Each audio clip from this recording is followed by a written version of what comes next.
Olá, pessoal. Vamos para mais uma aula. A aula do capítulo 1. Peguem o livro, páginas 7 a 18. Esse é o nosso livro didático. Nós vamos usar ele durante todo o ano de 2021. Antes de começarmos a falar da circunferência trigonométrica, vamos relembrar algumas coisas. Por exemplo, quem é a circunferência? Veja que ela está de azul. É um conjunto de pontos que estão numa mesma distância do centro. Quem é o raio, que é essa distância, né, do centro até a circunferência conhecida como raio. E o círculo, que é formado pela circunferência e pelos infinitos pontos que preenchem essa circunferência. Arcos de circunferência. Seja uma circunferência de centro, 0 ou O, sobre a qual tomamos dois pontos distintos, A e B, a circunferência fica dividida em duas partes. Cada uma das partes é um arco de circunferência. Um arco de extremidade A e B é representado por AB. Todo arco AB corresponde a um ângulo central, isto é, um ângulo cuja vértice é o centro da circunferência. E a representação O com acento circunflexo no O, com B é o ângulo central, corresponde ao arco AB. Medida e comprimento de arco. A medida angular de um arco, ou simplesmente a medida de um arco, é igual à medida do ângulo central. Ou seja, nesse exemplo aí, a medida é 120 graus. Então, dizemos que o arco, que vai de A até B, mede 120 graus. Unidades de medidas de arco de ângulo e ângulos, né? O grau.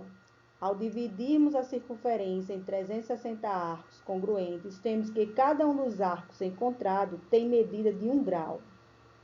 O radiano é a medida de um arco cujo comprimento coincide com o comprimento do raio da circunferência que o determinou. Ou seja, 180 graus é a mesma coisa que π radiano, é meia volta na circunferência. Porque uma volta completa na circunferência é 360 graus. Como converter graus em radianos? Simples.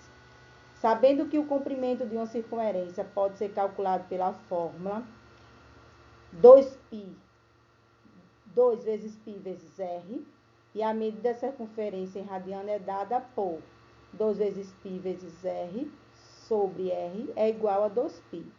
Então, daí podemos concluir que π é igual a 180.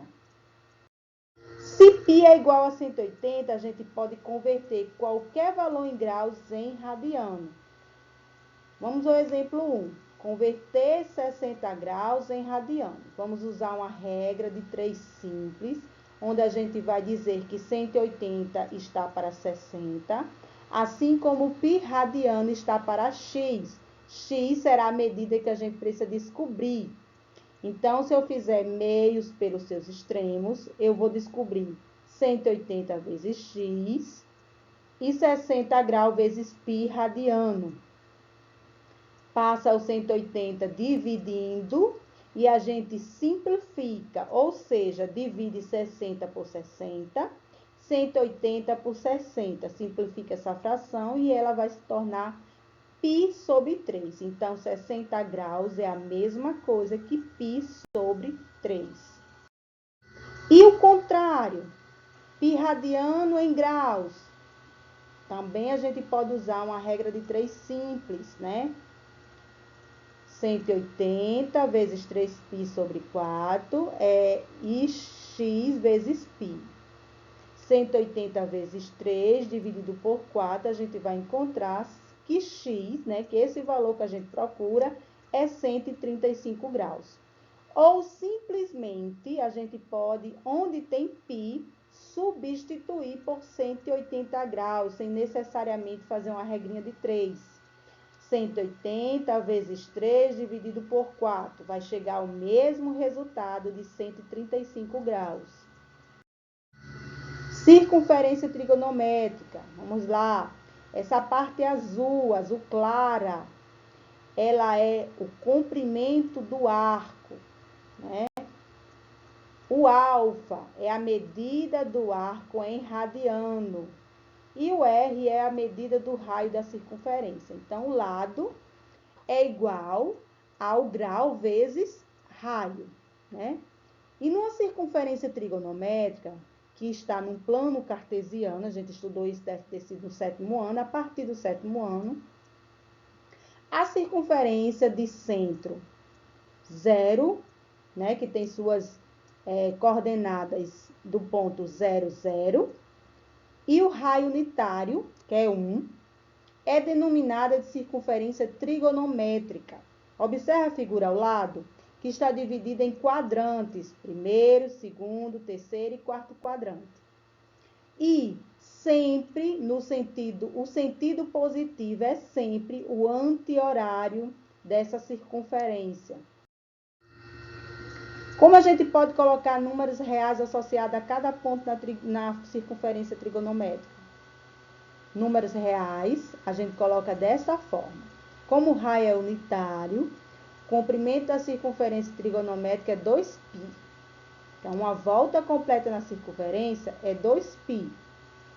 Vamos associar cada número real, x, onde 0 é menor ou igual a x e menor ou igual a 2π. Um único ponto P na circunferência trigonométrica, de modo que, se x for igual a 0, o ponto P coincide com o ponto 1, 0. Observe a imagem. Se x for maior que 0, descrevemos que a partir de A, o sentido anti-horário, um arco de comprimento x, cuja extremidade A e P. Observem a imagem para você compreender a minha fala. Na ilustração a seguir, estão visualizados alguns números importantes. Esses números são referenciais e são os principais arcos trigonométricos. A gente pode começar com ângulos notáveis, o 30, o ângulo de 45, o ângulo de 60, aí o ângulo de uma volta completa, 90, um quarto de volta, 90, meia volta, 180, né? E assim por diante. Então, para o sentido horário, ele é negativo e para o sentido anti-horário, ele é positivo. Simetria, um assunto muito importante. Não deixe de não atentar a esse conteúdo. Ele será necessário para os próximos.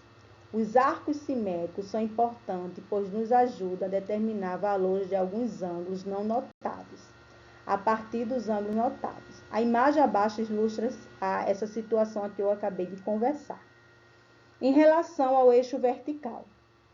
Se o eixo vertical eu tenho um ângulo cujo ele é 45 graus no primeiro quadrante, então, verticalmente, ele terá os mesmos valores em relação à simetria, certo? Então, se a gente pensar que o segundo quadrante, ele completo é 180, então eu posso diminuir 180 menos 45. E eu vou achar essa relação simétrica de cada ângulo em cada quadrante. Em relação ao eixo horizontal, eu também posso fazer. Em relação ao centro, também eu posso fazer. Segue o mesmo esquema. Eu faço, no primeiro quadrante é alfa, no segundo quadrante é 180 menos o valor de alfa. Se for 45, 180 menos 45. No terceiro quadrante, 180 mais 45. No quarto quadrante, 360 menos 45. Esse é um exemplo, mas eu posso botar 60 graus, posso botar vários outros valores. Agora é com vocês. Exercitem o que aprenderam, não deixe de treinar, é muito importante. Até a próxima aula.